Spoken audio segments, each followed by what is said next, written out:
Demi mencegah kerusakan lingkungan kampus, mahasiswa dan alumni Universitas Hasanuddin Makassar, Sulawesi Selatan menanam ribuan pohon di sekitar kampus. Sekitar 1.700 bibit pohon siap ditanam oleh mahasiswa dan alumni di sekitar kampus Universitas Hasanuddin Makassar.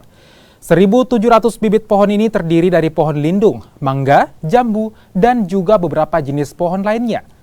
Penanaman dilakukan di kawasan kampus sebagai langkah penghijauan kampus dan mengajak seluruh sivitas akademika Universitas Hasanuddin untuk peduli pada masalah lingkungan dimulai dari kawasan kampus. Karena ini sudah menjadi program reuni 79 Hasanuddin, sehingga proses penanaman ini tentu harus berdiskusi juga dengan ahlinya. Dan kemudian ahli dari teman-teman pertanian dari Kota Anan memberikan saran apa saja pohon-pohon yang perlu ditanam. Karena ini kan antar fakultas. Nah, ujungnya ternyata tadi sudah disampaikan ada yang sifatnya sebagai tanaman lindung, pohon pelindung, ada juga pohon buah.